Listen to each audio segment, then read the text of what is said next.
A billionaire discovers his daughter is helping a poor boy from school, and when he finds out why, he breaks down in tears. The bell rang, and the playground exploded with shouts and laughter. Chloe clutched her blue lunchbox and shuffled out of the line with the other kids. It was her favorite part of the day. 30 minutes of freedom before heading back to a classroom full of rules and silence. Recess at Westbrook Elementary was always the same. The same cliques, the same games, the same fights for space at the picnic tables. Chloe knew everyone there, or almost everyone. She opened her lunchbox and saw the sandwich the housekeeper had prepared. Whole wheat bread, cheese, ham, lettuce. Nothing special. But it was there, neatly wrapped with care. Chloe took a bite and looked around.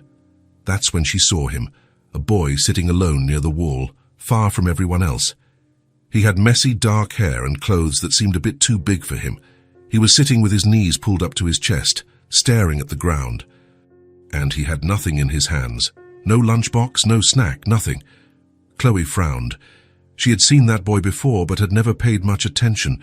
He was always quiet, always alone.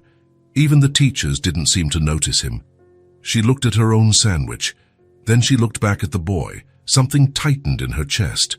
Chloe stood up. A few girls from her class called her name, but she didn't answer. Her steps led her to the wall, to that forgotten corner of the playground where no one ever went. The boy looked up when he noticed someone was near. His eyes were brown, large, and carried a sadness that didn't belong on a 7-year-old's face. Chloe stopped in front of him. "Hi," she said. The boy didn't answer. He just looked at her with a confused expression, as if he couldn't understand why anyone would be talking to him. "Can I sit here?" Chloe pointed to the ground beside him. He hesitated, then shrugged. It was a silent yes.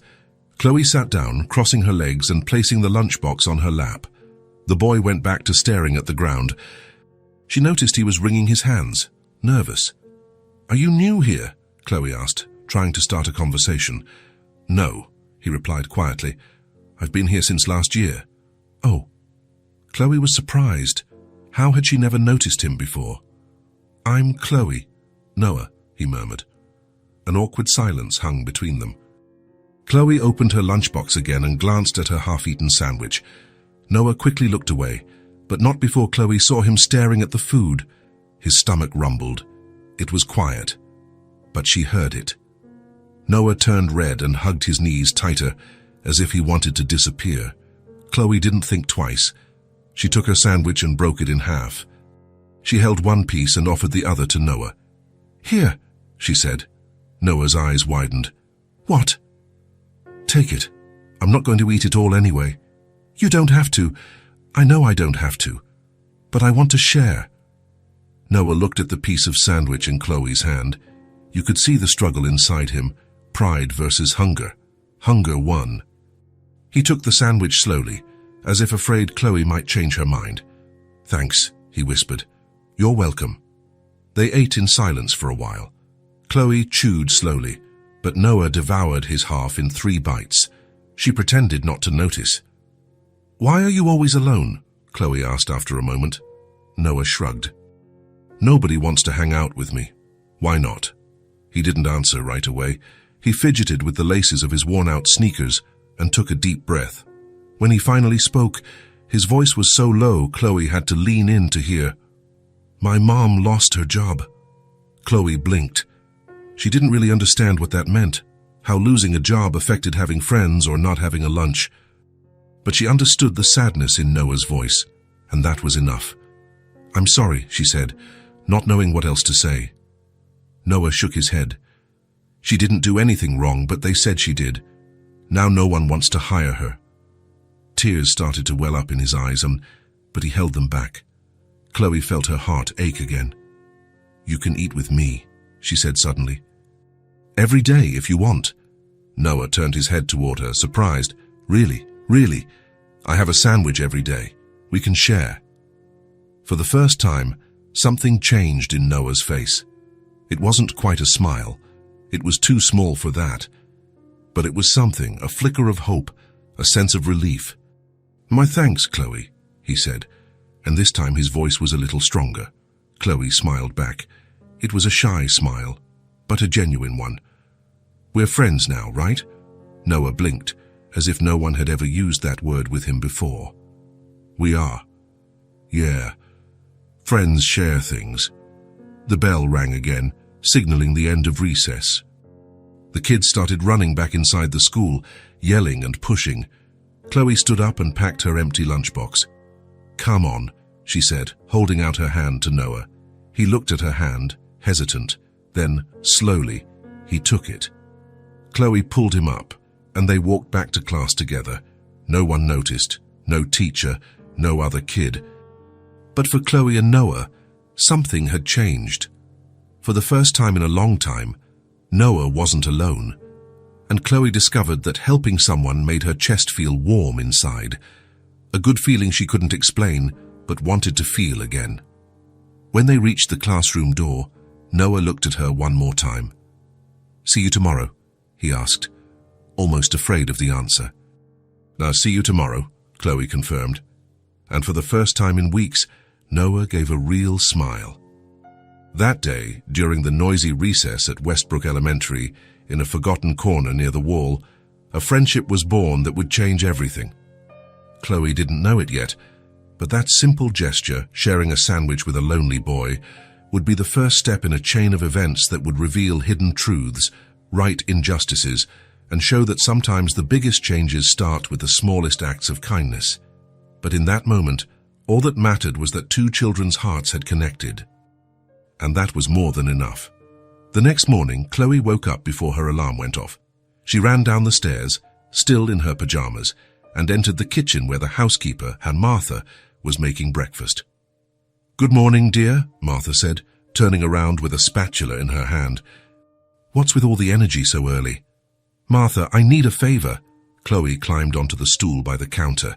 "Can you make 2 sandwiches today, for my lunch?" Martha frowned. "2? Are you that hungry these days?" "It's just, I want to bring extra food." Chloe swung her legs nervously. She didn't want to lie, but she also wasn't sure if she should tell her about Noah. "You're growing, aren't you?" Martha smiled and ruffled Chloe's blonde hair. "All right, I'll make 2 extra-large sandwiches for you." "Thanks." Chloe hopped off the stool and ran back to her room. When she got to school, she could hardly wait for recess. The morning classes seemed to drag on. The teacher talked about math, but all Chloe could think about was Noah sitting alone by the wall. Would he be there again? Had he been hungry since yesterday? The bell finally rang. Chloe grabbed her now heavier lunchbox and quickly left the classroom. Her eyes scanned the playground until she found that corner near the wall. There he was. Noah was sitting in the same spot, in the same position, with his knees against his chest. But this time, when he saw Chloe approaching, he lifted his head, and something shone in his eyes. Hope. "Hi," Chloe said, sitting next to him. "Hi," Noah replied, and you could see a small smile on his lips. "I brought something." Chloe opened her lunchbox and took out 2 wrapped sandwiches. "This one's for you." Noah's eyes widened. "You brought a sandwich just for me?" "Yep. No need to share today. You eat one, and I'll eat the other."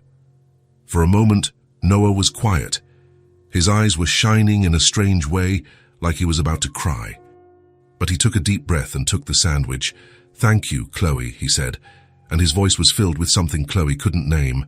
Gratitude, maybe, or relief. They ate together, talking about little things. Noah mentioned he liked to draw. Chloe said she loved dogs, but her dad never let her have one because he traveled so much. For the first time, Noah laughed. It was a quiet laugh, but it was real. And so the routine began. Every day, Chloe brought 2 lunches. Every day, she and Noah sat together in the same corner. Every day, their friendship grew a little more. On Tuesday, Noah showed Chloe a drawing he had made. It was a bird in flight. "It's beautiful," Chloe said, and Noah smiled with pride. On Wednesday, Chloe taught Noah how to play rock, paper, scissors. They laughed so hard a teacher glanced over at them but said nothing. On Thursday, Noah told her about his mom. "She's really nice," he said quietly. "She always made the best mac and cheese, but now we just eat rice and beans when we have it." Chloe didn't know what to say. She had never thought about things like that, about not having enough food, about going hungry. For her, food had always just been there on the table, without her ever needing to worry. "Your mum sounds amazing," Chloe finally said. "She is," Noah agreed. "She's the best." On Friday, other boys from their class started to notice. One of them, Tyler, pointed at Noah and yelled, "Look, Noah finally has a friend." Chloe glared at Tyler. "So what?" Tyler laughed and walked away, but Chloe felt Noah shrink beside her. "Don't listen to him," Chloe said. "He's a jerk." "You don't care?" Noah asked quietly. "About being my friend, even though everyone knows I'm different." Chloe turned to him, serious. "You're not different. And even if you were, I wouldn't care. We're real friends, remember?" Noah nodded, and a small smile appeared on his face. At home, Martha started to notice something strange. "Chloe," she said the second week, while packing the girls' lunch, "you've been eating a lot more lately." Chloe was drinking juice at the kitchen table. "Have I?" "Yes, you have. 2 sandwiches every day, plus fruit, plus cookies. Are you having a growth spurt or something?" "I guess so," Chloe answered quickly, avoiding Martha's eyes. Martha crossed her arms and tilted her head. "Are you sure you're eating all of this?" "I get hungry at school," Chloe insisted. Martha didn't seem convinced, but didn't press further. She went back to making the sandwiches, but she had that thoughtful expression adults get when they know something is up. That night, Austin Whitmore came home late as usual. He was a tall man in a flawless suit, with graying hair at his temples and a posture that radiated power. But when he walked into his house, his shoulders relaxed a bit. "Mr. Whitmore," Martha greeted him at the entrance. "Dinner is ready." "Thank you, Martha. Has Chloe eaten already?" "Yes, sir." "She had dinner and is in her room doing homework." Austin nodded and started up the stairs, but Martha called him, "Mr. Whitmore?" He stopped and looked back. "Yes?" Martha hesitated. "It's just, Chloe has been eating a lot more lately, asking for bigger lunches, more food in her lunchbox. I thought it was strange." Austin shrugged. "She's growing, isn't she?" "It's normal." "Yes, but if she's hungry, let her eat, Martha. No need to worry." "I understand, sir." Martha lowered her head. Austin went up the stairs, already thinking about the emails he needed to answer. The conversation about Chloe's lunch was already out of his mind. In her room, Chloe was lying on her bed, staring at the ceiling. She was thinking about Noah, about how he had smiled today when she brought extra cookies. She thought about how his life seemed so hard, so different from hers. She didn't fully understand what losing your job or having no money meant, but she understood that Noah was going through something bad, and she understood that she could help. It was as simple as that. At school, their friendship continued to grow. Now Noah would wait for Chloe near her classroom before recess. They would walk to the wall together, talking and laughing. "You know what I want to be when I grow up?" Noah asked one day. "What?" "An artist. I want to draw comic books." "Really? That's so cool." "What about you?" Chloe thought. "I don't know yet." "Maybe a veterinarian, or someone who helps people." "You already help people," Noah said, looking at her. "You help me every day." Chloe felt her face get warm. "It's no big deal." "It is. You have no idea how much." They were silent for a moment, eating their sandwiches. Around them, the playground remained loud and chaotic. But there, in their little corner, they had peace and friendship. Chloe didn't know it, but those extra lunches were doing more than just feeding Noah. They were showing him that there was still kindness in the world, that he wasn't alone, that someone cared. And for Chloe, sharing those moments with Noah was teaching her things no class ever could, about empathy, about justice, about seeing the people the world prefers to ignore. The seed that had been planted on the first day continued to grow. Soon, this small friendship would make waves much bigger than anyone could imagine. But for now, it was just 2 kids, 2 sandwiches, and a true connection in the midst of schoolyard chaos. And that was all that mattered. Austin Whitmore was in his home office, reviewing financial reports, when he heard light footsteps in the hallway. He glanced at the clock, 9:30 at night. Chloe should be asleep. The door opened slowly, and a little blonde head peeked through the gap. "Dad?" Austin took off his reading glasses. "Chloe, shouldn't you be in bed?" "I know, but can I talk to you? Just for a minute?" There was something in her voice. It wasn't fear, it wasn't urgency. It was something else, something serious for a 7-year-old. Of course. "Come in." Chloe entered, dragging her little feet on the floor. She was wearing her bunny pajamas, and her hair was in a slightly crooked ponytail. She had probably done it herself. Austin pushed his chair back and patted his lap. Chloe ran over and climbed up, snuggling against her father's chest. He hugged his daughter, feeling her small, comforting weight in his arms. "What's wrong, princess? Can't sleep?" "I can, but I need to tell you something." "I'm listening." Chloe fidgeted with her fingers, nervous. Austin waited. He had learned that pressuring his daughter didn't work. She spoke in her own time. "Dad," Chloe began, looking at her own hands, "I'm helping a boy at school." "Helping? How so?" "There's a boy named Noah. He never has a lunch. He just sits alone at recess every day, staring at the floor." She paused, taking a deep breath. "He never eats anything." Austin felt something tighten in his chest. "And you've been sharing your lunch with him?" Chloe nodded. "At first I shared my sandwich, but then I started asking Martha to make 2. One for me and one for him." She looked up at her father, worried. "Are you mad?"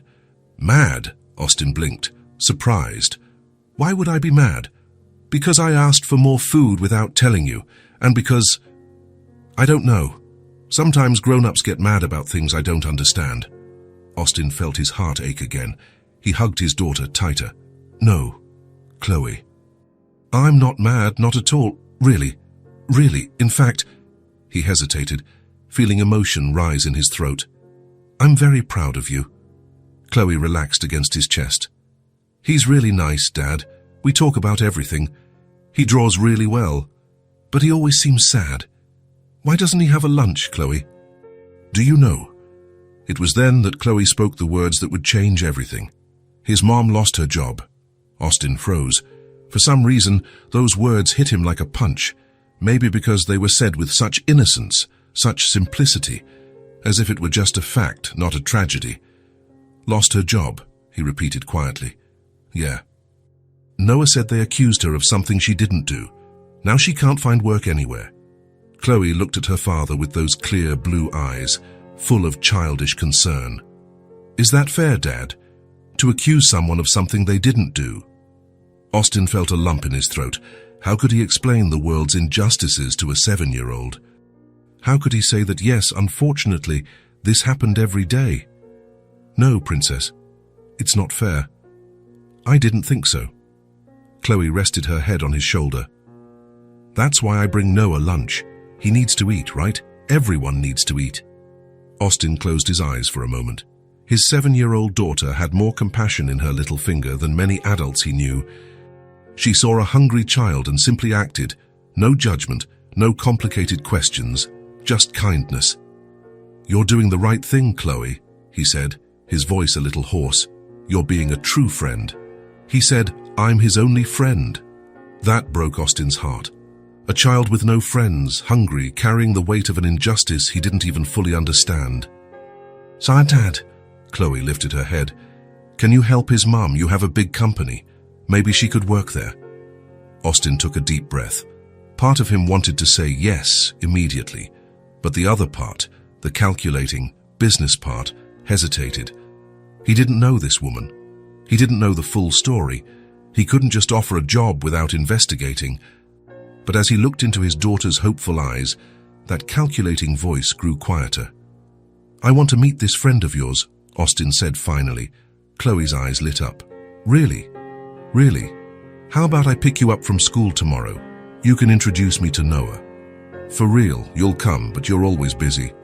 The sentence hurt more than Austin wanted to admit. It was true. He was always busy, always had meetings, calls, commitments. Martha was the one who picked Chloe up from school almost every day. But tomorrow would be different.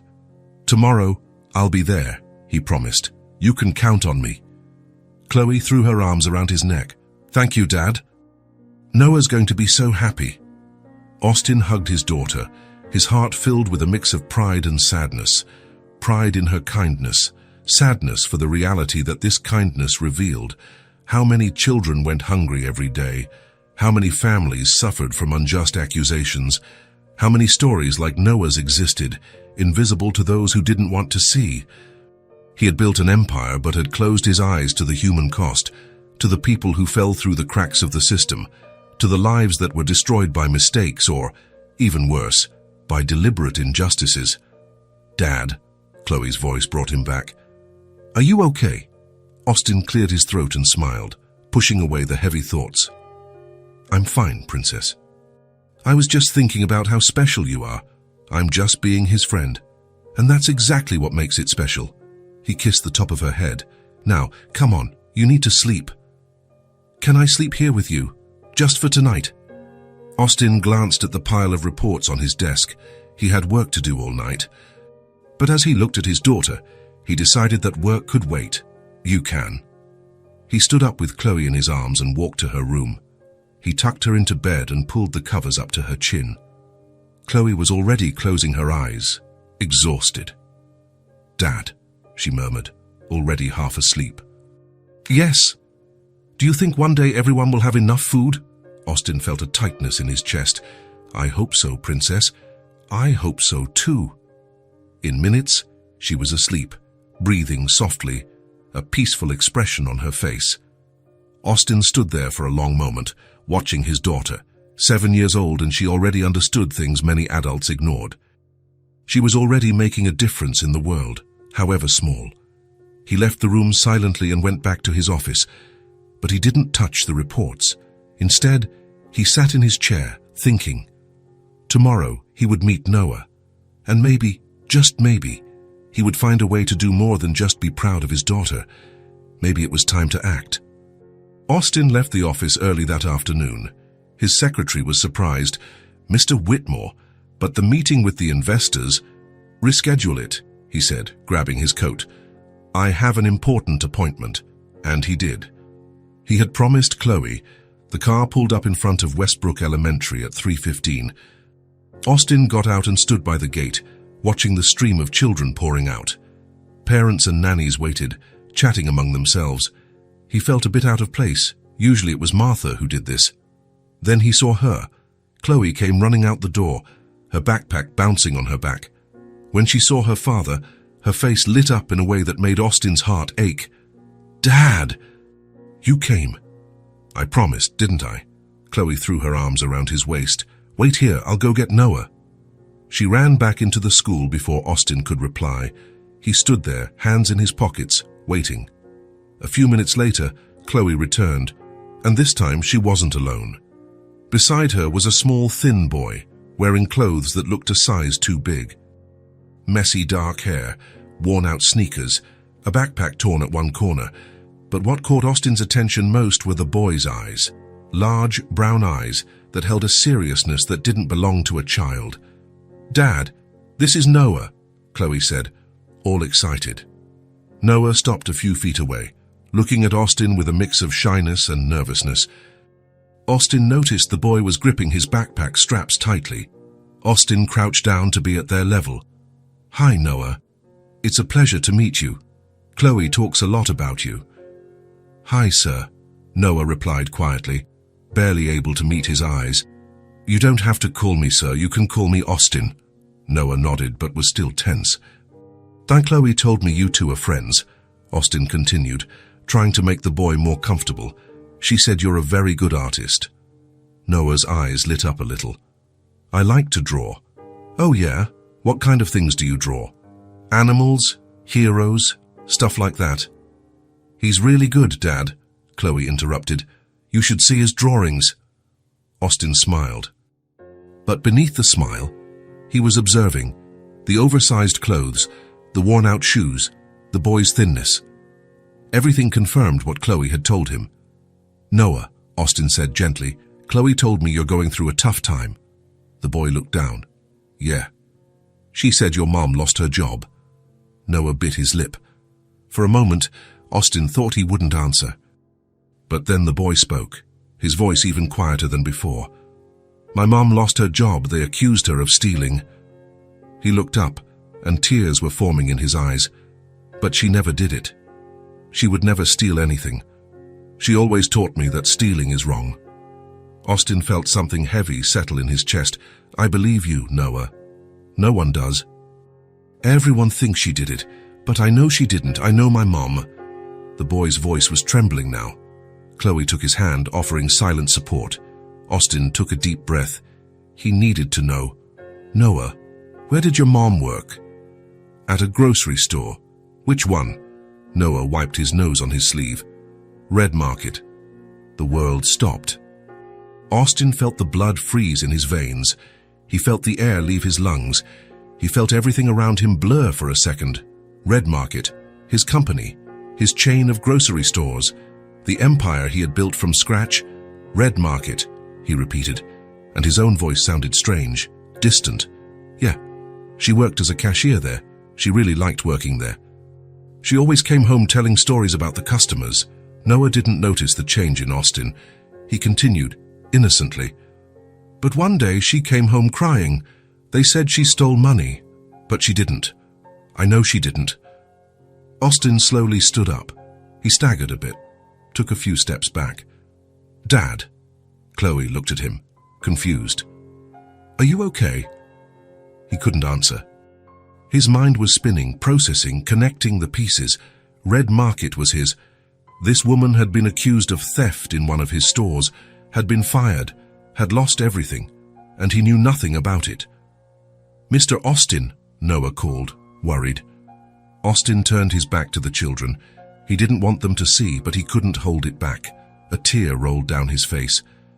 Then another, and another. He covered his face with his hands, trying to compose himself, but the image wouldn't leave his mind. An innocent woman, destroyed by a false accusation, a boy going hungry, a family torn apart, in his company, under his responsibility. Dad? Chloe's voice was closer now, scared. Why are you crying? Austin took a deep breath, wiped his face, and then turned around. His eyes were red, but he tried to smile. Sorry, I just got emotional. Why? How could he explain? How could he tell a 7-year-old that her father, the man who was supposed to take care of everything, had failed so completely? Because Noah's story touched me, he said, which wasn't a lie. And because I'm proud of you for helping him. Chloe seemed to accept the explanation. Noah, however, was looking at Austin with a strange expression, as if trying to understand why a strange adult would cry over his story. Noah, Austin said, kneeling again. This time, he was closer. He placed a hand on the boy's thin shoulder. What's your mother's name? Angela. Angela Morrison. Austin closed his eyes for a second. Angela Morrison. He would look up that name. He would investigate every detail. He would find out what had happened. Thank you for telling me this, Noah, he said. You're a very brave boy. I don't feel brave, Noah admitted. I just want my mum to be happy again. Austin felt the tears threaten to return, but he held them back. I understand. He stood up and looked at Chloe. Princess, how about we give Noah a ride home? Chloe smiled. Can we, Dad? Of course. Where do you live, Noah? The boy gave the address, a neighborhood Austin only knew from passing through. It wasn't the worst in the city, but it was far from good. The three of them walked to the car. Austin opened the back door, and the children got in, chatting excitedly. But as he drove, Austin barely heard their conversation. His mind was elsewhere. Angela Morrison, accused of theft, fired. No chance of getting another job with that mark on her record. And it all happened in one of his stores. Under his name, his brand, his responsibility. How many other Angelas were there? How many other families had been destroyed while he was at the top, blind to what was happening below? She was one of my employees, he thought, and the guilt was like a crushing weight on his chest. An innocent woman, a starving boy. And he, the owner of it all, had done nothing. Worse, he hadn't even known. But now he knew, and Austin Whitmore was not the kind of man who ignored things once he knew. He looked in the rearview mirror and saw Noah laughing at something Chloe had said. A genuine, rare, precious smile. I'm going to fix this, Austin promised silently. I don't know how, but I will. The car moved forward, carrying two children who didn't know that this moment, This casual meeting in front of a school was about to change everything. For Noah, for Angela, and for Austin. Austin got to the office at 5 in the morning. He hadn't slept. He couldn't. Every time he closed his eyes, he saw Noah's face. He heard his voice saying, "She never did it." He saw the oversized clothes, the worn-out shoes, the eyes filled with an adult sadness. He turned on the computer and waited, drumming his fingers on the desk. Angela Morrison. As soon as the system booted up, Austin accessed the Red Market Human Resources database. He typed the name with slightly trembling fingers. Her profile appeared on the screen. Austin leaned forward, reading every line. Angela Morrison was 32 years old and had worked as a cashier at the downtown branch for 4 years and 7 months, almost 5 years. She wasn't a new employee. Austin clicked on the Performance Reviews tab.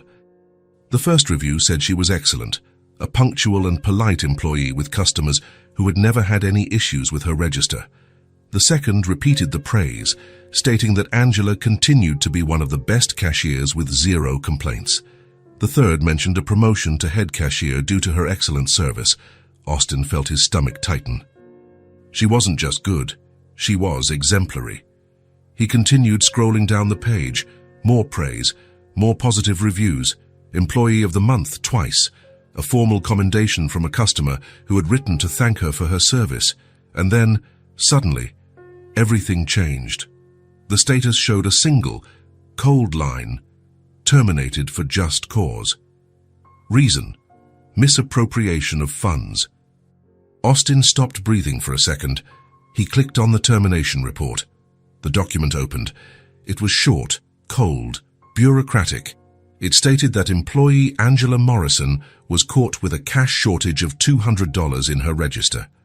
Upon review, the shortage was confirmed. The employee denied the claim but offered no plausible explanation. Immediate termination was applied in accordance with internal regulations. Signed by Gerald Thompson, manager of the downtown branch. Austin read it again and again. $200, a life destroyed over $200, but something was wrong. Very wrong. He went back to Angela's profile. 4 years of impeccable work. No prior issues. No complaints. No shortages. And then suddenly, out of nowhere, she steals $200. It didn't make sense. Austin opened another tab and searched for the standard protocol for cash shortage cases. He found the document, a manual he himself had approved years ago, but had never read carefully. The rules were clear. In cases of suspected misappropriation, the procedure required isolating the employee and preserving the scene, reviewing security footage, calling witnesses, conducting a full audit of the register, allowing the employee to formally defend themselves, and forwarding a report to the legal department. Only after legal approval could termination proceed. Austin went back to Angela's report. No mention of footage, no mention of witnesses, no mention of an audit beyond a vague confirmation, no mention of a formal defense. Just, shortage confirmed, employee denies, termination applied. And the report had been written and signed by the manager on the same day, everything resolved in a matter of hours. Austin felt anger begin to boil. He searched for more files related to Angela Morrison. He found an email from her to HR, sent 2 days after her termination. She wrote politely, contesting the termination and stating she had not committed the act she was accused of. She requested a review of the case and access to the security cameras. She mentioned her 4 years of service without any incidents and asked for reconsideration. The HR response came 3 days later, stating that the termination had been processed according to regulations and that the case was closed. There was no possibility of review. Austin clenched his fists. Case closed. Just like that. A woman with years of exemplary service, asking only that they look at the cameras, and the response was case closed. He clicked on more files, trying to understand how this had happened. He discovered a clause in the company policies that allowed for immediate termination when a manager marked a case as an indisputable in-the-act offense. The justification was to expedite obvious cases and avoid overloading the legal department. Austin vaguely remembered approving that change. It had been during a procedure review about 2 years ago. He had signed off on it without reading it properly, trusting it would be used responsibly. But looking at Angela's case, he saw that this policy had been an open door for injustice. A manager could mark any case as an indisputable offense and bypass all safety procedures. No review, no oversight, just his word against the employees, and Angela had been a victim of it. Austin looked up the profile of Gerald Thompson, the manager who signed the termination. The man had been with the company for 8 years. He started as a supervisor and was promoted to manager 3 years ago. His reviews were good, nothing exceptional. But now Austin looked at that profile with suspicion. Why was the termination so quick? Why were no procedures followed? Why didn't Angela have a chance to defend herself? He went back to her report, reading every word more carefully. Something about that document bothered him. The language was too generic. Shortage confirmed, without specifying how. Review conducted, without saying who participated. Employee denied, without giving details of her version. It was a report made to look legitimate, but that said nothing real. Austin looked out the window. The sun was beginning to rise, painting the sky in shades of orange and pink. The city was slowly waking up. People were going to work, trusting they would be treated fairly. But Angela Morrison had trusted in that, and look what happened. He remembered Noah. The thin boy saying she never did it, with such certainty, such faith in his mother. The boy defending Angela even when the whole world had turned its back on her. How many people have suffered because of my omission? Austin whispered to the empty room. He had built an empire. He had been proud of Red Market, of the opportunities it created, the jobs it provided. But while he celebrated growth from the top, at least one innocent person had been crushed at the bottom, by a system he created, by a policy he approved without thinking. Angela Morrison wasn't just a name in a file. She was a mother. She was the woman raising Noah alone, who worked hard for 4 years without a single complaint. And in a matter of hours, everything had been taken from her. Over $200 she probably hadn't even stolen. Austin saved all the files he had found. He would need them when he got to the office for real, when he could summon the legal department and start a proper investigation. But now, alone in the early morning, he could only think of one thing. He had failed. As an owner, as an employer, as a human being, he had created a system that allowed for injustice, and then had distanced himself enough not to see when it happened. He looked at Angela's photo on the screen. The gentle smile, the kind eyes, the same kindness he saw in Noah. "I'm going to fix this," Austin promised in a low voice. "No matter what it takes." The room fell silent, just the low hum of the computer and Austin's heavy breathing. Outside, the city continued to wake up. Life went on. But for Austin Whitmore, something fundamental had changed. He had seen the real cost of his negligence. He had seen a life destroyed because of a flawed system he created. And now that he knew, he could no longer pretend not to see. When the sun had fully risen, Austin was still there, planning his next steps. He would investigate. He would find the truth. He would bring justice, because a 7-year-old child believed in his mother, and Austin had decided to believe too. The next day, Austin left the office early again. This time, it wasn't just for Chloe. It was for something he needed to do, something he couldn't quite explain even to himself. He needed to see it with his own eyes. He needed to understand. When he arrived at the school, Chloe and Noah were waiting together by the gate. They were chatting excitedly, and Austin noticed how different Noah's face looked now, less tense. Less sad. "Dad?" Chloe waved. "Hi, Princess." Austin approached and looked at Noah. "Hi, Noah. How are you?" "Good, Mr. Austin." "How about we give you a ride home today?" Noah's eyes widened. "Really? Of course. Come on." The three of them walked to the car. Austin opened the back door, and the kids got in, laughing about something only they understood. He started the engine and looked in the rearview mirror. "Noah, what's your address again?" Noah gave the address, a little hesitantly. Austin put it in the GPS and started driving. The route crossed the city. Slowly, the streets began to change. The houses got smaller, closer together. The parked cars were older. The sidewalks were cracked. Austin knew this part of the city only from passing through. He had never really paid attention. Now he was paying attention. It's there. Noah pointed to a low, red brick building. It wasn't ugly, but it was weathered by time. The paint was peeling in some places. The windows were small. Austin parked in front. "Thanks for the ride, mister." "Austin," Noah said, already grabbing his backpack. "You're welcome." Austin hesitated. "Noah, is your mom home right now?" "She is. She always is." The boy looked down. "She doesn't have a job anymore, so." "I see." Austin took a deep breath. "Do you think she'd mind if I came up, just to meet her?" "Chloe talks so much about you. I'd like to say hello to your mom." Noah blinked, surprised. "Really? You want to meet my mom?" "I do." The boy's face lit up. "I'm sure she'd like that. Come on." The three of them got out of the car. Noah ran up the stairs with Chloe right behind him. Austin followed more slowly, his heart beating faster than it should. The apartment was on the second floor. Noah opened the door with the key he wore around his neck. "Mom, I'm home, and I brought visitors." Austin followed the children inside and found himself in a small, simple living room, an old but clean sofa, a coffee table with a plastic flower arrangement, curtains that had once been white. Everything was modest but carefully arranged. A woman came out of the kitchen, wiping her hands on a dish towel, and Austin recognized her immediately from the file photo, Angela Morrison. She was thinner in person than in the photo. She had deep, dark circles under her eyes. Her dark hair was tied back in a simple ponytail. She was wearing old jeans and a faded blouse.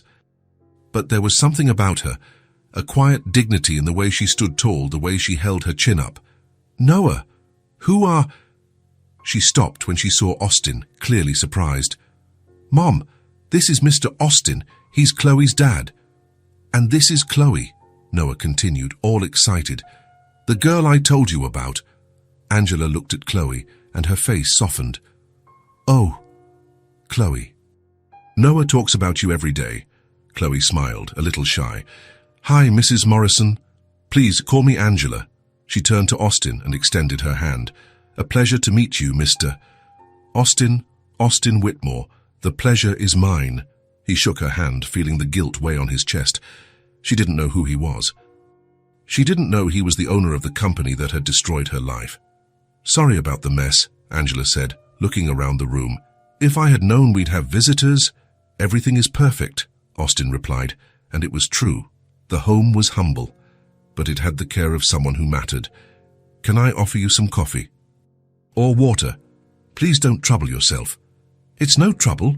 Angela was already heading to the kitchen. "Please, have a seat." Austin sat on the sofa.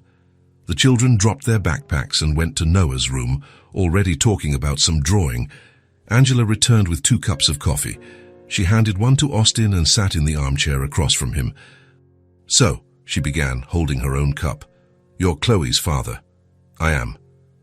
"Chloe has been an angel to my son." Angela's voice was filled with restrained emotion. "Noah has been through some very tough times recently. He became alone. The other kids don't want to be around him. But Chloe—" She shook her head, her eyes shining. She didn't care. "She saw my son and decided to be his friend. She shared her food. She sat with him when no one else would." Austin felt his heart ache. "Chloe is a special girl. She is. She saved my son in ways you can't even imagine." "Noah is special too," Austin said. "I realized that as soon as I met him." Angela smiled, but it was a sad smile. "He's a good kid. Always has been. Even with everything that's happened, he's still good. He told me about what happened to you, about the job." Angela's smile vanished. She looked down at the cup in her hands. "Ah, he told you. I'm sorry for what you went through." Angela was quiet for a moment. When she spoke again, her voice was firm, controlled. "I worked at Red Market for 4.5 years. I was promoted. I won awards. I was never late. I never had any problems." She looked up, meeting Austin's eyes. "And then one day, they said $200 was missing from my register. They said I stole it." "Did you?" Austin asked quietly. though he already knew the answer. "No." The word came out firm, without hesitation. "I've never stolen anything in my life. I raised my son to be honest. How could I teach him that if I wasn't honest myself?" "Did they investigate?" Angela let out a bitter laugh. "Investigate? No. They called me into the manager's office, said money was missing, and sent me home the same day. I asked to see the security cameras. I asked them to call witnesses. I asked for anything that would prove my innocence." She shook her head. "But they said it wasn't necessary, that the case was closed." Austin clenched his fists, trying to control the anger he felt. Not at her, but at the system, at the manager, at himself. "After that," Angela continued, "no one would hire me. I tried to explain what happened, but as soon as they saw I was fired for cause, the doors closed." She looked out the window, at some distant point. "I lost my savings paying rent. I lost my health insurance. I almost lost this apartment. And Noah. Noah." Her voice broke for the first time.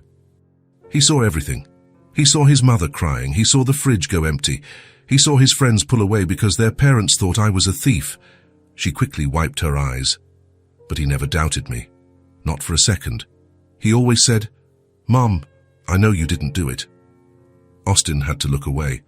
The guilt was too heavy. "Sorry," Angela said, clearing her throat. "So you didn't come here to listen to my problems?" "No," Austin replied softly, "but I'm glad you shared this with me." Angela looked at him, confused by the intensity in his voice, but before she could ask anything, the children came running back from the room. "Mr. Austin, come see the drawing I made." Noah pulled his hand. Austin stood up, looking at Angela one more time. "Thank you for the coffee." "You're welcome." She seemed intrigued, as if she felt there was something more to this meeting but didn't know what. Austin followed Noah to the small room, but his mind was elsewhere. He had seen it. He had heard it. He had felt the true weight of the injustice that had occurred. And now he had no doubt. Angela Morrison was innocent, and he was going to prove it. The next morning, Austin arrived at his office with a determination his secretary didn't recognize. "Cancel my meetings for today," he said, walking straight past the reception. "All of them, Mr. Whitmore. All of them." He entered his office and closed the door. He picked up the phone and dialed the extension for the Internal Audit Department. "Hello? Marcus, it's Austin Whitmore. I need you and your team in my office in 1 hour. We have an urgent investigation." "Yes, sir. May I ask what it's about?" "Irregularities in terminations. I'll explain when you get here." Austin hung up and sat down, looking at the files he had printed overnight. Angela Morrison's case was there, along with the protocols that should have been followed and weren't. An hour later, Marcus Chen and 2 auditors entered the office. Marcus was a meticulous man with glasses and graying hair, who took his job very seriously. "Mr. Whitmore, we're here." "Have a seat." Austin waited for everyone to settle. "I need you to conduct a full audit of a specific termination case. Angela Morrison, a cashier terminated 8 months ago for an alleged cash shortage." Marcus took out a notepad. "Any specific suspicions?" "Several. The investigation protocol was not followed. No footage was reviewed. No witnesses were heard. The employee was terminated on the same day without a chance to defend herself." Austin paused. "And she had 4 years of impeccable history." One of the auditors frowned. "That's not standard procedure." "Exactly. The manager used the indisputable in the act offense clause to bypass all security steps." Marcus jotted down notes quickly. "Which manager?" "Gerald Thompson from the downtown branch." Marcus stopped writing and looked up. "Thompson. You know him." "I know the name. He's had other termination cases for cash shortages." Austin leaned forward. "How many others?" "I don't know off the top of my head, but I remember seeing his name in reports before." "Then I want you to investigate all termination cases signed by him in the last 3 years. All of them. I want to know how many employees were fired, for what reasons, and if the protocol was followed." "Understood. Anything else?" "Yes. I want access to the security footage from the day of Angela Morrison's termination, and if it's no longer on the system, I want you to look in the backups. Turn everything upside down if you have to." Marcus nodded. We'll start immediately. The three of them left, and Austin was alone again. He looked out the window, seeing the city below. So many people working, trusting they would be treated fairly. But how many had been betrayed like Angela? 2 days passed. Austin could barely focus on anything else. He went to meetings, signed papers, answered emails, but his mind was always on the audit. On the 3rd day, Marcus returned to the office. He carried a thick folder under his arm and had a grim expression. "Mr. Whitmore, we've finished the preliminary investigation." "And?" Marcus placed the folder on the desk. "It's worse than we imagined." Austin felt his stomach drop. "Tell me everything." Marcus opened the folder and began to flip through the documents. In the last 3 years, Gerald Thompson has fired 11 employees for cash shortages. All marked as indisputable in the act offenses, all without proper investigation. 11, Austin repeated, feeling the anger rise. All the employees had clean records, some had been with the company for years, and all the shortages were for small amounts, between $150 and $300. Small amounts, Austin muttered. Amounts that don't attract the attention of an audit. Exactly.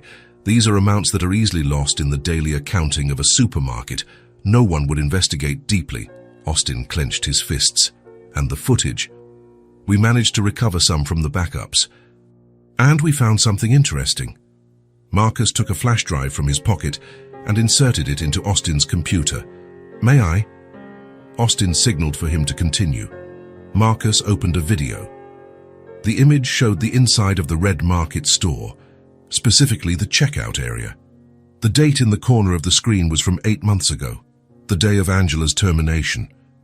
"That's Angela Morrison at Register 3, Das." Marcus pointed to a woman serving customers efficiently and with a gentle smile. Austin watched. She worked carefully, counting money, typing in amounts, chatting politely with the customers. "Now pay attention here." Marcus fast-forwarded the video. This is Gerald Thompson approaching. A man in a suit appeared on the screen, walking towards Angela's register. They talked briefly. She seemed confused.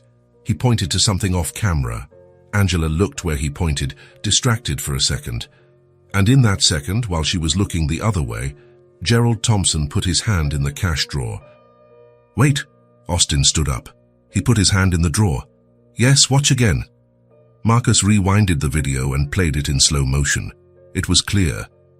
Gerald distracted Angela, and while she looked the other way, he opened the cash drawer and quickly took something out. He put it in his pocket and walked away. Minutes later, in the video, Gerald returned with another employee. He asked Angela to check her register. She seemed confused but complied. The count didn't match. She became visibly nervous, recounting several times. Gerald shook his head, said something inaudible, and led Angela out of the camera's view. The video ended. Austin had to sit down. He felt nauseous. He stole the money from her register and then accused her. Yes, and we did the same with other cases. We managed to recover footage from 3 more terminations. The pattern repeats. Gerald always approaches the employee, creates a distraction, takes money from the register, and then accuses the person. Why didn't anyone notice this before? Because he had authorization to access the registers. He's the manager. No one questioned him when he opened a drawer. And since the cases were marked as indisputable offenses, no one reviewed the footage. Austin ran a hand over his face. He created a perfect scheme. Small amounts that don't draw attention, victims who have no way to defend themselves, a system that allows for termination without investigation. And he chose his victims well, Marcus added grimly. Employees who didn't have the resources to hire lawyers, people who needed the job too much to cause trouble. People like Angela Morrison. Exactly. Austin was silent for a long moment, processing everything. 11 people. 11 lives destroyed, 11 families ruined, because a greedy man found a loophole in the system, a system that Austin had created. How much did he steal in total? Austin asked. It's hard to calculate exactly, but based on the reported shortage amounts, we estimate between $2,000 and $3,000. $2,000, Austin gave a bitter laugh. He destroyed 11 lives for $2,000. Apparently so. Austin stood up and walked to the window. Below, people went about their lives. They worked, they walked, they lived. How many of them blindly trusted their employers? How many thought the system was fair? My company became a place where innocent people were destroyed, he said quietly, more to himself than to Marcus. Sir, Austin turned. I created this, Marcus. I signed that policy without thinking. I gave too much power to managers without creating adequate oversight. I trusted the system without verifying if it actually worked. With all due respect, Mr. Whitmore, you couldn't have predicted that someone would abuse, but I should have predicted it. Austin slammed his hand on the window. It's my responsibility to predict. It's my company. These people worked for me, and I failed them. Marcus was quiet, not knowing what to say. Austin took a deep breath, trying to control himself. Anger wouldn't solve anything now. He needed to act. What do you recommend? He asked. Legally. We have enough evidence to fire Gerald Thompson for cause and press criminal charges. The footage proves he committed fraud and slander. He'll probably go to jail. And the employees he fired? We can try to contact them, offer reinstatement, financial compensation, clear their records. But after so much time, I don't know how many will want to come back. Austin thought of Angela, of the dignity with which she told her story, of how she held her head high even after everything. I'm going to speak personally with each of them, Austin said. I'm going to apologize. I'm going to offer whatever is fair, and I'm going to make sure this never happens again. Mr. Whitmore, now that I know, I can't ignore it. Austin looked Marcus in the eyes. I'm not going to sweep this under the rug. I'm not going to solve everything quietly and move on as if nothing happened. These people deserve to know the truth. They deserve justice. Marcus nodded slowly. I understand. Prepare a full report. I want names, dates, amounts, everything. And I want Gerald Thompson out of this company today. Now, yes, sir. And Marcus, thank you for the diligent work. Marcus bowed his head and left the office. Austin was alone again, but this time he didn't sit down. He stood, looking at the documents scattered on his desk. Evidence of a crime, evidence of a systemic failure, evidence of what happens when power is given without oversight. He thought of Noah, of the thin boy sharing a sandwich with Chloe, of the boy who never doubted his mother, and he thought of Angela, of the woman who lost everything but kept her dignity, of the woman who remained good even when the world was cruel to her.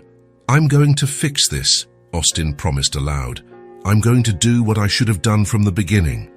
He picked up the phone and started making calls to the legal department, to HR, to the directors.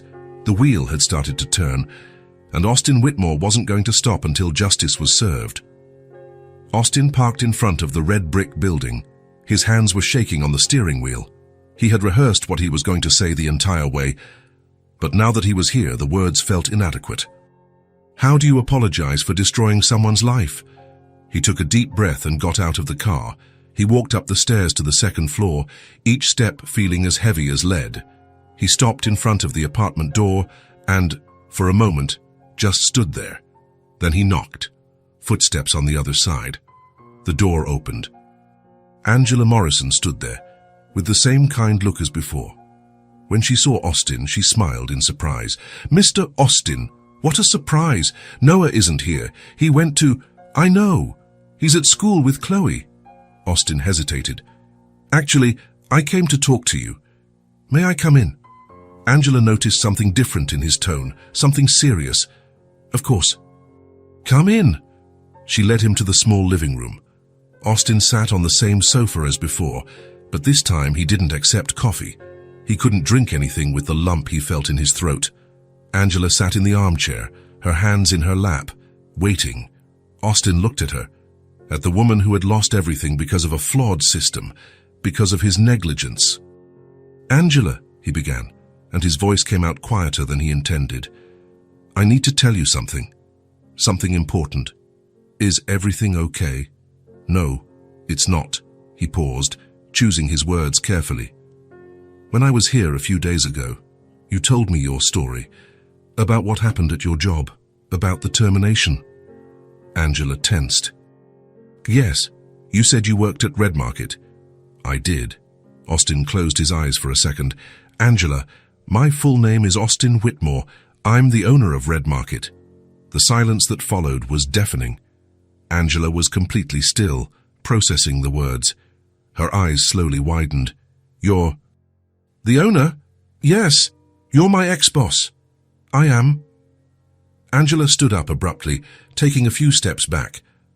Her expression changed from surprise to something between confusion and hurt. Why are you here? Why did you come to my house without telling me who you were? Because I needed to understand. I needed to hear your story without you knowing who I was. Unfiltered. Without fear of reprisal.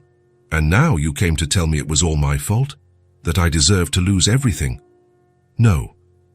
Austin stood up too. Angela, I came to tell you the opposite. I came to tell you that you were right. About everything. Angela stopped, confused. What? We investigated your case. We did a full audit. We reviewed the security footage. Austin took a step toward her. Angela, you were wronged. The manager, Gerald Thompson, was the culprit. Angela's legs gave out. She had to lean against the wall. What? He was stealing small amounts from employees' registers and then blaming them for the theft. We found footage that proves it. He did it to you and at least 10 other people. Angela brought a hand to her mouth, her eyes filled with tears.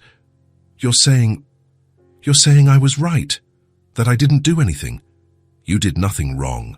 You were the victim of a criminal who abused the system. A system that I, as the owner, let become flawed enough to allow this to happen. The tears streamed down Angela's face. She slid down the wall until she was sitting on the floor, sobbing, years of pain, of shame, of injustice, all coming out at once. Austin knelt beside her. I'm sorry I didn't see this sooner. For creating a system where you had no chance to defend yourself, for letting your life be destroyed while I was too busy to notice. Angela cried, her hands covering her face. I knew. I always knew I hadn't done anything, but nobody believed me, not my family, not my friends. They all thought I was a thief. Your son believed you. Angela lifted her face and her eyes red. What? Noah. He always believed in you. He told me, with such certainty, my mom never did it. She would never steal anything. Austin felt his own voice fail. He had more faith in you than the whole world. Angela sobbed harder. My son. My boy. My son always believed in me, she said between tears. Even when I lost everything, even when we had no food, even when he heard others speak ill of me, he always said, I know you didn't do it, Mom. I know. And he was right. Angela took a deep breath, trying to compose herself. And now? What happens now? Austin reached out his hand and helped her up. Now I want to offer you something that won't erase what you've been through, but I hope it's a start. What? I want to offer you the position of manager at Red Market. Angela blinked, not understanding. Manager? Yes, you know the company. You have experience. You have an exemplary record, and most importantly, you have integrity, something that was clearly lacking in the man who held that position. You want me to come back, after everything?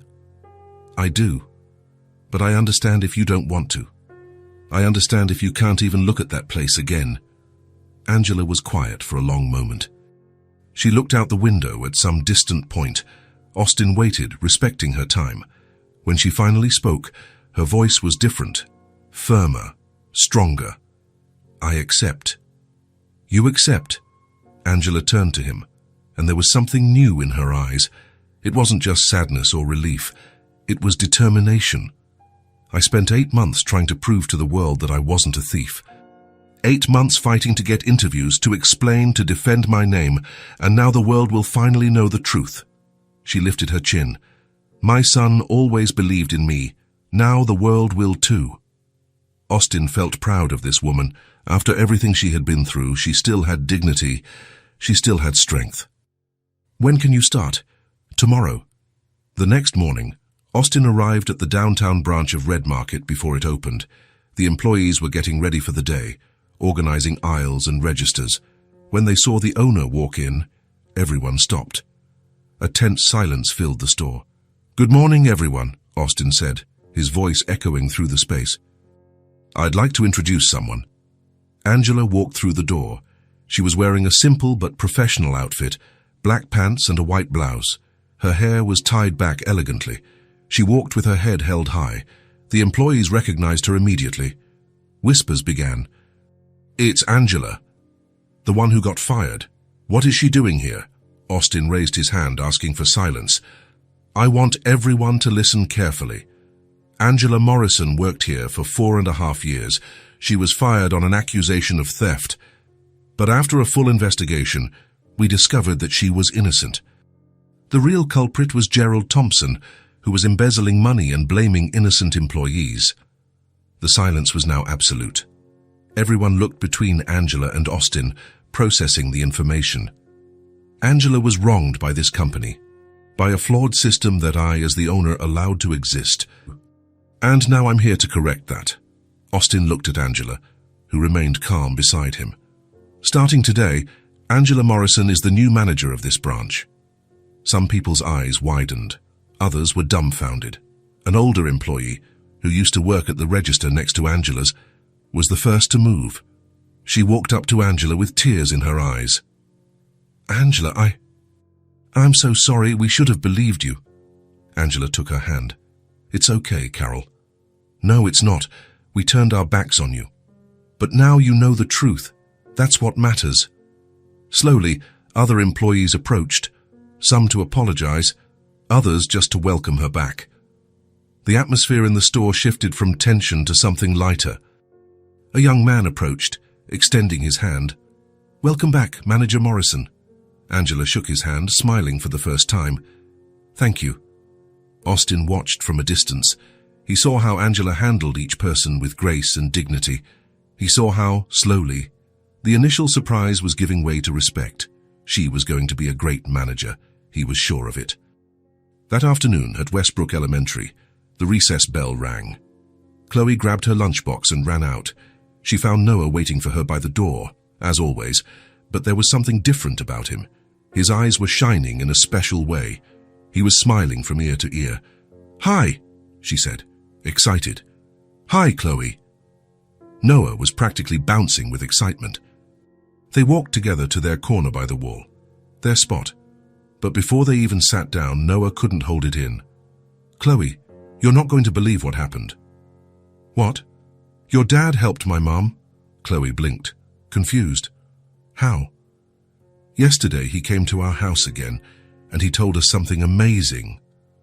Noah sat down quickly and pulled Chloe to sit beside him. "Do you know how I told you my mum lost her job because they accused her of stealing?" "Yeah."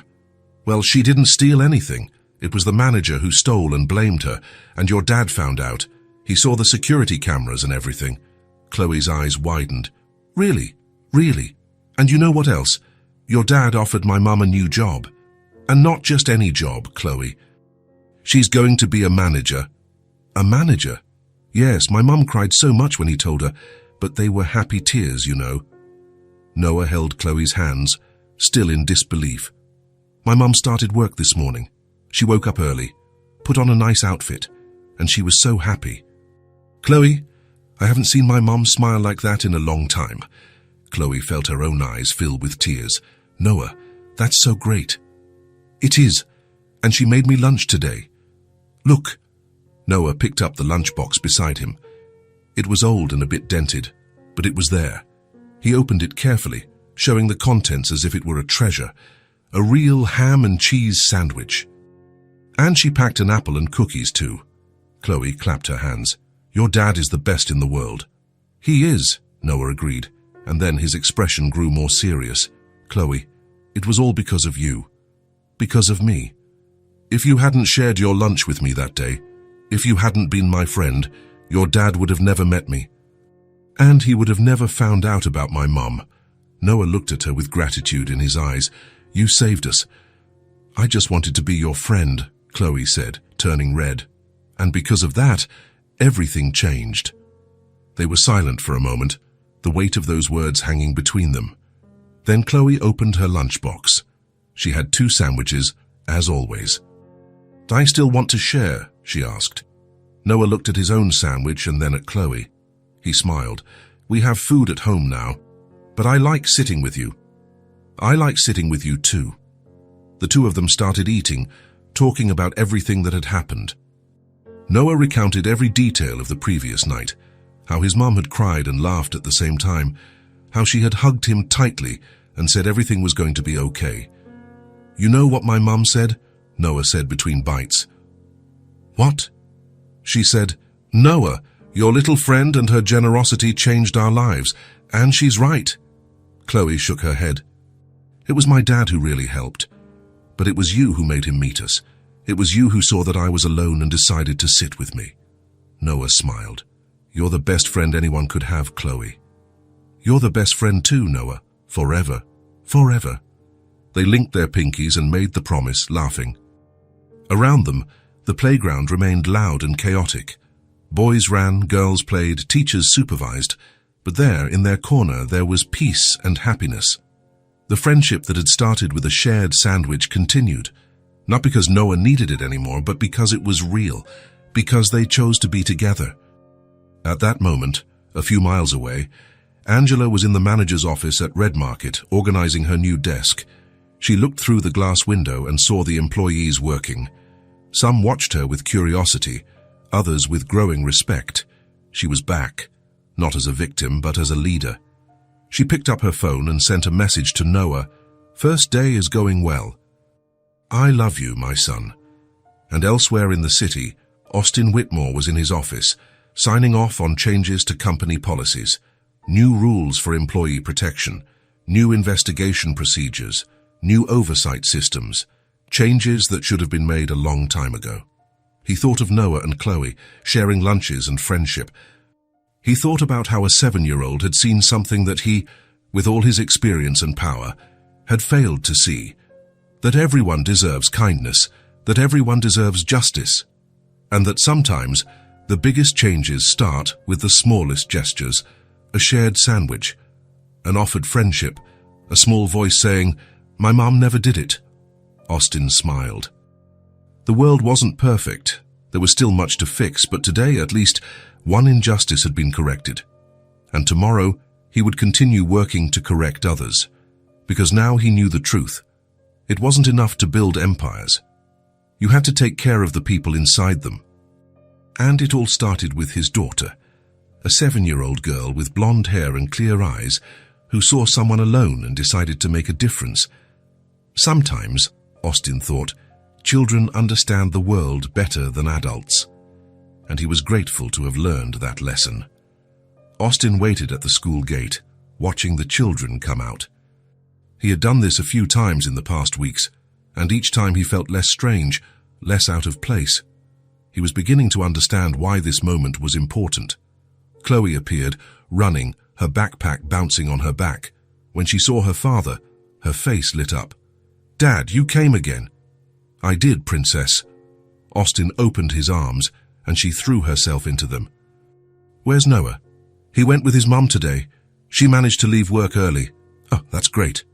Austin took her backpack, and they walked to the car. "How was school?" "It was fun. We learned about countries in geography class, and at recess, Noah taught me a new game his mom taught him." Austin opened the car door, and Chloe got in. He put the backpack in the back seat and sat in the driver's seat, but he didn't start the engine right away. He sat there for a moment, looking at his daughter in the rearview mirror. She was organizing something in her backpack, distracted, humming softly. "Chloe." "Can I tell you something?" She looked up, noticing his serious tone. "Of course, Dad." Austin turned to look directly at her. "You know what happened with Noah's mom, right? How I was able to help her." "I know. Noah told me everything. He was so happy, Dad. I've never seen him smile like that." "Right. And I wanted you to know something important." Austin took a deep breath. "None of this would have happened if it weren't for you." Chloe blinked, confused. "For me? Yes. You saw Noah alone that day. You saw that he was hungry, that no one talked to him, and you decided to do something. You went over, sat next to him, and shared your lunch. But I just wanted to help. I know. And that's exactly what made all the difference. Austin felt his voice get a little hoarse. You didn't know who his mother was. You didn't know she had been wronged. You didn't know I could do something. You just saw a child who needed a friend and decided to be that friend. Chloe looked down at her hands. Everyone deserves to have friends. Yes. Everyone does. Austin opened the door and moved to the back seat, sitting next to his daughter. Chloe, you helped Noah, but you also helped me do the right thing. How? I was so busy with the company, with meetings, with numbers and papers, that I had forgotten to look at the people. The real people who work for me, who depend on me. He took her small hand. But you reminded me. You showed me that seeing people, really seeing them, is what matters. I was just being his friend, Dad. And that changed everything. It changed Noah's life. It changed Angela's life. And it changed my life too. Austin held her face in his hands. You are a very generous daughter, Chloe. I am so proud of you. Chloe's eyes shone. Really? So proud. You're 7 years old and you already understand things that many adults don't. You're special. Chloe threw herself into his arms, hugging him tightly. Austin held her, his heart full. Dad? Her voice came out muffled against his chest. Yes? It feels good to help people, doesn't it? Austin smiled, feeling his eyes burn a little. Yes, Princess. It feels very good. Then I'm going to keep helping whenever I can. I know you will, and I'm going to try to do the same. They stayed like that for another moment, just father and daughter, hugging in the back seat of the car. Then Chloe pulled away and looked at him. Dad? Yes? Do you think we could invite Noah and Angela over for lunch one day? Austin smiled. Funny you should say that. I was thinking the exact same thing. The following Saturday, Angela and Noah arrived at the Whitmore house at noon. Angela had hesitated when Austin invited them. Are you sure? We don't want to be a bother. It's no bother, Austin had insisted. It would be an honor to have you. Now, standing in front of the gate of the large house, Angela took a deep breath. Noah held her hand, his eyes wide. Mom, the house is huge. I know, sweetie, but remember what we talked about. We act normal, be polite. I know. The door opened before they could ring the bell. Chloe came running out. Noah, you came. Hi, Chloe. The two children hugged as if they hadn't seen each other in months, when in reality they had played together at school the day before. Austin appeared behind Chloe. Angela, Noah, welcome. Thank you for inviting us, Angela said, still a little shy. The pleasure is ours. Please, come in. The house was large, but Austin had made sure lunch would be outside in the garden. He wanted something more informal, more welcoming. Mom, can I show Noah my room? Chloe asked, already pulling her friend by the hand. Angela looked at Austin's, who nodded yes. You can go, but don't take too long. Lunch will be ready soon. The children disappeared up the stairs, already chatting excitedly. Austin led Angela to the garden. A table was set under a large tree, with a simple tablecloth and nice but not over-the-top dishes. Martha had prepared a homemade lunch, nothing too fancy, just good food. What a beautiful garden, Angela commented, looking around. Thank you. I don't get much time to enjoy it, but Chloe loves playing here. They sat in garden chairs, a comfortable silence between them. How are the first few weeks as manager? Austin asked. Angela smiled. Challenging, but good. The team is getting used to me. Some still look at me with curiosity, but most already treat me with respect. You're doing a great job. The reports I've been receiving are excellent. Thank you. I'm trying to do things differently than the previous one. I know you are, and it's working. Laughter came from inside the house. Austin and Angela looked up and saw the two children running into the garden. Mom, Dad, come see, Chloe shouted. But before the adults could get up, Noah and Chloe had already started a game. They ran around the garden, laughing, making up rules as they went. Noah pretended to be a dragon, roaring and chasing Chloe, who pretended to be a brave knight. You're not going to catch me, Chloe yelled, running in circles around the tree. Yes, I am. I'm the fastest dragon in the world. They jumped, twirled, and hid behind bushes. Noah's laughter was loud and genuine, with no trace of the sadness he used to carry. Chloe's was contagious, full of pure joy. Austin watched it all, a smile on his face. Beside him, Angela also watched, her eyes shining. It's good to see them like this, Austin said quietly. It's beautiful, Angela nodded, without taking her eyes off her son. It's been so long since I've seen Noah like this, so light, so happy. Chloe, too, she's always been a cheerful child, but since she met Noah, she seems different, more aware of things. I don't know how to explain it, and more empathetic, Angela suggested. Yes, exactly. They were silent for a moment, just watching the children play. Then Angela turned to Austin. They just needed someone to see them. What do you mean? Noah was invisible at school. No one saw him. No one cared. He was there, but it was like he didn't exist. Angela paused, her voice growing softer. But Chloe saw him. She saw my son when no one else did. Austin felt something tighten in his chest. And you, he said, you were being crushed by a system that didn't see people. It only saw numbers, processes, efficiency. Until I stopped and really looked. Seeing people should be the default, right? Angela gave a sad smile. But it's not. We live in a world where it's easier to ignore. Yes, but it doesn't have to be that way. No, it doesn't. Martha appeared at the door, waving. Mr. Whitmore, lunch is ready. Thank you, Martha. Austin stood up and called the children. Chloe, Noah, time to eat. The two children came running, sweaty and smiling. Already, Noah complained. We were in the middle of the game.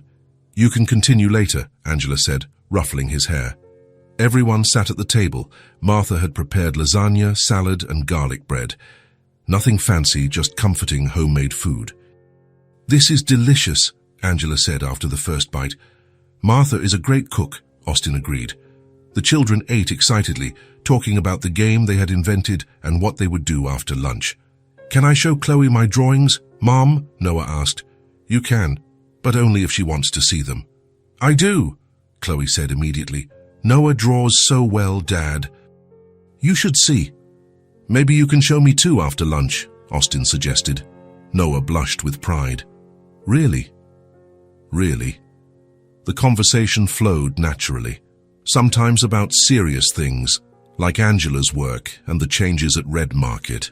Other times about silly things, like the movie Chloe wanted to watch or the book Noah was reading at school. It was simple. It was light. It was normal. And somehow that normality was precious. After everything that had happened, after all the pain and injustice, being there, at that table, sharing a simple meal, felt almost like a miracle. Austin looked around the table. Chloe was telling a story excitedly, gesturing with her hands. Noah was laughing, hanging on her every word. Angela was smiling, relaxed in a way she probably hadn't been in months. This was what mattered. Not the success of the company, not the numbers in the bank, not the prestige or the power. This, people sitting together, laughing, talking, living. Dad, Chloe nudged him. Are you okay? Austin blinked, coming out of his thoughts. I'm fine, Princess. Just thinking. About what? About how lucky I am.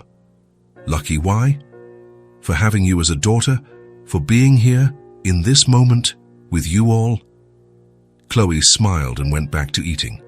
To her, that answer made perfect sense. After lunch, the children went back to playing in the garden while Austin and Angela had coffee on the porch.